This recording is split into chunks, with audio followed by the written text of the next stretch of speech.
Hi there, I'm Adam Brown, a lecturer in digital media at Deakin University. Thank you for joining us. Today I'm talking to Anithra Ratnayake, and I think the best way for you to talk about yourself is for me to let you do it. Yeah. Hi, so my name is Anithra Ratnayake, as Adam said. I'm from Sri Lanka, so I'm an international student, and I'm also in my third year studying digital media.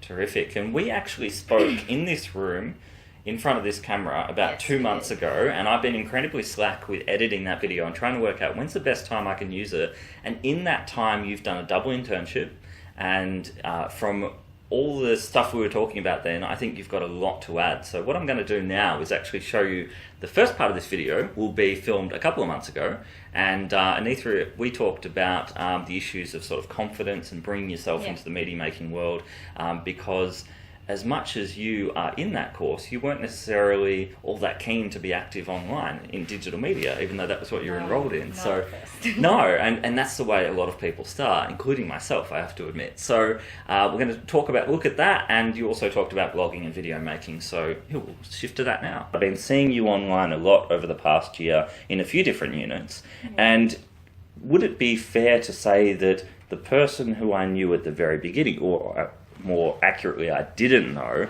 would be slightly different, at least in their online activity and presence, than the person I know now? Yeah, definitely. So I just remember sitting in my first class with you and thinking, what am I doing here? What have I gotten myself into? I can't possibly do this. When you told us that we had to be active online and get on Twitter, it was really scary for me. It's something, I'm not someone who likes to put myself out there. I'm always worried that my ideas are going to be laughed at. So yeah, I was a completely different person when I started. I think that you would describe yourself as introverted, I suppose, in some ways. I think we'd already talked about that, and I would too. A lot of people don't believe that because they see me doing stupid things on YouTube and Twitter and with dumb selfies and all this kind of stuff. But I really admire the fact that you've come out of your shell and pushed yourself beyond the comfort boundaries so much. Because in second year and in third year at uni, I never spoke in seminars. You probably wouldn't believe it. You spoke far more in seminars that I took than I would have ever have done, even when you probably felt yourself being shy. And I don't know how I would have reacted had I been confronted with the need to be online. The social media wasn't around in the way that it was when I was studying. It was only just starting. So in the forms we know now. So the fact that you've done that and you pushed yourself beyond those boundaries, I think, is so important. And that's partly why I'm talking to you today, because you're the perfect person as a mature age student, as an international student, but as a student who's really come into this from a different area of study. I think you were telling me you'd already gone into, what was your first degree? I started with sociology. Yeah. And to come into media, that's a pretty big step. And then for me to throw you in the deep end in media making is a pretty big step as well. So, what in particular, I suppose, did you enjoy about the media making process? Well, for me, at the start, I honestly didn't enjoy any of it. But once I started getting into it, I think it was blogging that really called to me, for lack of a better word. I am a writer, I do write, I have published a few articles, and people have been telling me to blog since I can remember, and I never did it, because I never had anything that I felt anyone wanted to read about, but so yeah, with this, it gave me an excuse to start blogging. And when I did, if you look at my online activity, you'll see that it's mainly with blogging that I managed to get to where I am now. So yeah, blogging really called to me in the end. And sharing those out via Twitter and all those different ways. And when you say blogging, you say that writing is kind of a real specialty, I suppose, for you, and it's your great passion.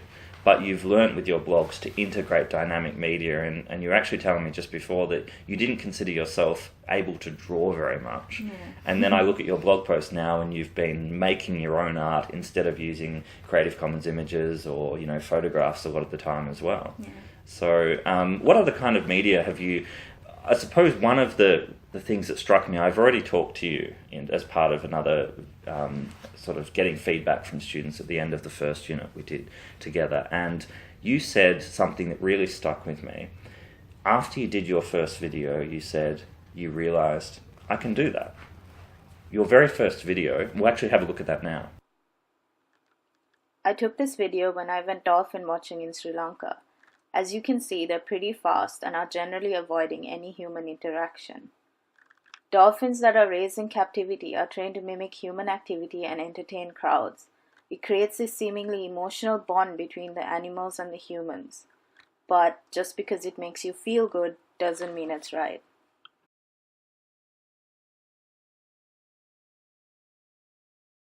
So tell me what that process was like. You made a brief 30-second video, roughly. 29 or something. Yeah. It was, I remember sitting in class that day and you told us to start coming up with an idea and like make the video. Like you put us into groups and you said, and my group members, we looked at each other and they were like, are you going to do it? And I said, no, I'm not. I said, I'm definitely not making this video. And I went back in my room and I sat down. I was going through my pictures and I found these videos that I had taken a long time ago of like, of dolphins, I think my video was on. Mm. And I thought, wait a minute, I might just be able to do this, right? I might be able to do something. And so I put the footage together, and I had never used voiceover features. I had never used iMovie before. And so trial and error, after like 50 takes, I managed to finally record that little bit. And even before I published it, I sent it to my mother, my cousin, my friends. I was like, is this okay? Do I look stupid? Do I sound stupid? Like, and they were like, no, it's fine, it's fine. It took a lot of reassuring for me to finally put it out there. But yeah, like as you said, like after I did it, I was like, that wasn't so hard. Like I can actually do something like this. And then for me, the one thing that was on my mind was like, how can I do this a little bit more creatively than just putting pictures there? And maybe try and get myself in front of the camera. Yeah. And you did that as part of your final video, which was the final piece of assessment. And we might have a look at part of that, if that's okay as well, because that kind of shows within the space of, a month? 3 or 4 weeks, you were already making a vastly different form of video just by having that confidence. I love the fact that you said you got that validation. Validation via social media is very common, sharing it out there, getting the likes, getting the views. But the fact that you used that as a process before putting it out there is really interesting too. So great, we'll have a look at that too.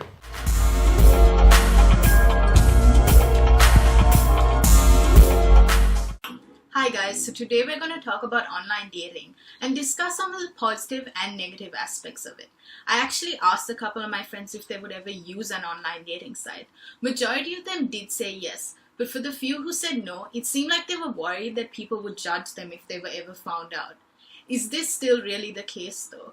Is there still such a stigma around finding love online? And we're back in 2017. Anithra, the main things coming from that is just how much you've emerged, and really if you look back at the person you were, as I think I was saying in that footage, you're probably drastically different from the start of trimester 1 last year, really 12 months ago, and your online activity now, and your confidence around that. You've actually had a huge kind of level up in a different way now with this internship. Can you tell us where you went and what you did as part of that? So during T3 I did a double internship as part of my degree, and I worked back home in Sri Lanka actually, and I worked at this company called John Keells Holdings, and I worked in the corporate communications department for 2 weeks, and then I worked in brand communications for hotels. So they also handle like 14 different hotels, and Great. So what kind of activities were you doing? I remember you told me you were going there. They had an archaic blog, was how they described it, and they wanted you to reinvigorate that, which your keenness on blogging probably was really attracted to. Yeah. So initially, when I was applying, and as in I sent them like my expression of interest or whatever, they gave me a list of like 10 different things that I could possibly work on while I was there, and one of them was their blog, and I'm not saying it was archaic, but I mean, they said it was archaic, and it was. It was a blog that was launched in 2011, and it just hadn't been touched since then. And so I chose that because, I mean, I've been blogging so much for Adam's units, and I was like, maybe I can put some of this, what I've learned, into practice. And so, yeah, what I did in the corporate communications department for the 2 weeks that I was there was I revamped their entire blog for them. And I came up with a plan to, because it's an employee-driven blog, so I had to come up with a plan to get employees to actually send in posts, because if you actually go to the site, because they still have the old blogs, you'll find that it's 1 or 2 blog posts a year, which wasn't really working, and it was becoming pointless. So they were trying to find ways to actually get employees to send in posts. And so, yeah, I came up with plans for that. Great. Yeah, that's the terrific thing about, you showing your initiative in an internship. Often an internship might be, in large part, you kind of following around a supervisor being assigned specific tasks, but it sounds like you actually had to come up with ideas and implement them. And I know that you actually got to the point of you were running training workshops, professional development sessions for staff. Can you tell us a little bit about what you were communicating to people around different platforms and things? So with the blogging, how it actually came about was they were talking about the issue, and I was like, it was just me and 2 other people in that room, so I didn't really have that many people to like be less confident to like, and they told me they were talking about how they couldn't get employees to blog, and I was like, hey, we did this thing in uni with my teacher, and he gamified the unit first, so why not try giving them rewards for blogging? I mean, because they have so many hotels and stuff, like run a competition, give them a voucher for dinner or something. And they were really interested in it. And so that's how that came about. So I sat down and I wrote like a plan for them, like when to send like flyers out, like once the blog actually launched. It's live now, so.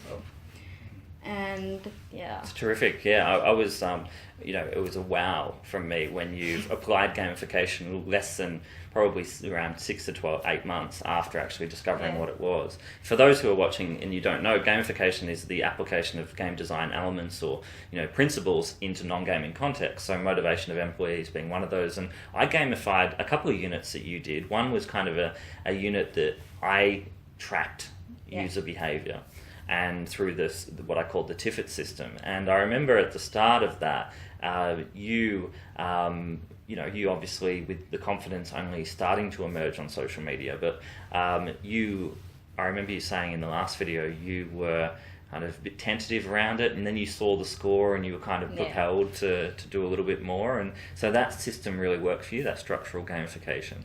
And then you gamified your own activities.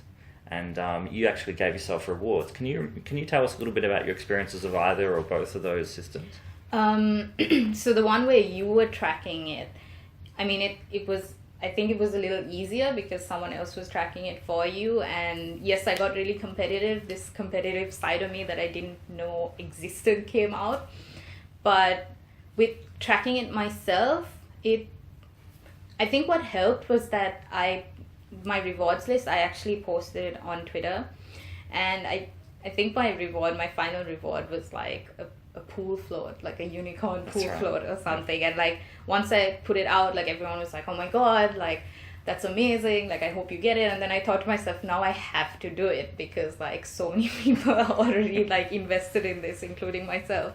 And so that was what motivated me. And like I think I did most of it, I got to the result or whatever through blogging anyway, so I had to like tell myself, okay, you're gonna blog once a week, like if you miss a week you have to blog twice the next week. And like because of that, like it can get a little obsessive. I think I did like get a little obsessive with it, but yeah, it was more difficult doing it myself, I think. But then again, I didn't really do it myself, I think, because I posted it out there and there were people, like every time I reached that halfway point or whatever, I'd post it and people were like, oh, like, like you're almost there, like get the pool float. Yeah, and you were not only sort of accountable to yourself, but you became sort of emotionally and psychologically accountable to other people. It was really interesting. And what you're talking about there is that great tension between competitiveness and collaboration, because it starts off that you think it's all a competitive system, but in the end you figure out that this whole media making and motivating each other through being engaged with each other, which is what happens broadly on social media as much as within a unit. That's sort of what was the key, and you've made great networks with a lot of your peers that you've held those networks and contacts past week 11, which is the hardest week of all. And to stay active and stay networked. So that's fantastic to hear that. And so you actually sort of introduced gamification after experiencing it in these different ways into the workplace. And can you say a little bit about how that went? Because it was a small team of people, I think. Yeah, it was a small team of people, but with the blog, it was the entire company. So I can't tell you how many people are in that company, but it's a massive company. I don't know how many people. But so it was hard to think of okay, how am I going to get these people to do it? It is a very young company, I think, in the sense that people work there quite young.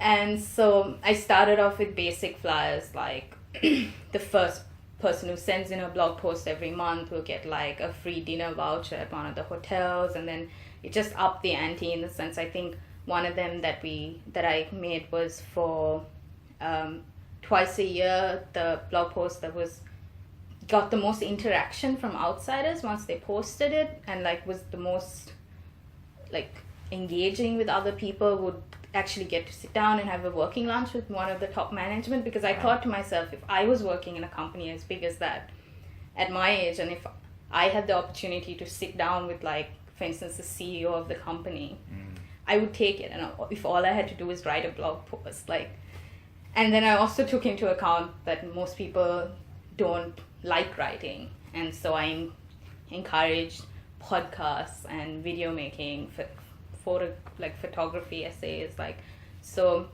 And it's interesting to see, because they actually sent me an email when the thing went live, and they have their Instagram site as well, and they're posting now, because they have about I think 3 or 4 new posts. It only launched in Feb, so it's quite.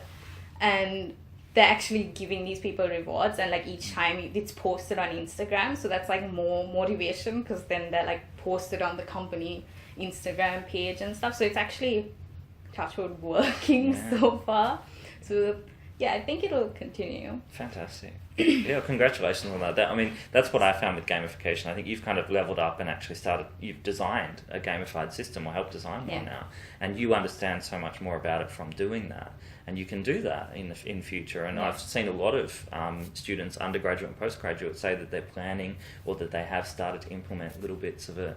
And what you're talking about there is the importance of empathy, to actually put yourself in the person's shoes and think what would really reward them. And it's interesting that big reward was not as much a monetary one, because the vouchers are fantastic. They'll drive people, but they're very temporary.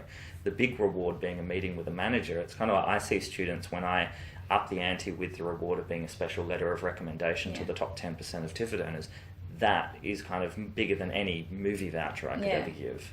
It's fascinating. Yeah, it's interesting that you say that, because the next internship that I did in brand marketing, I mean, it's the same company. And so when I went there, the pictures that I used for the flyers, it turned out a lot of the people, I used pictures of their past social events and stuff. So it turned out a lot of people in that department, I had used their pictures for the things. So I felt like I already knew them, because I had been going through their thing, and I was talking to them. I was like, I use your picture in this flyer, and I was showing them the flyers, and he saw the one about the twice a year working lunch thing, and he was just I want to do that. And he's 23, I think, and he's like, but I can't write, I'm really bad at writing. And I was like, no, but you can put pictures. And he's like, I'm gonna work on this, and it was I was like, it works, especially with young people. I think if you have, because you're not gonna get that connection with someone at the top of the company,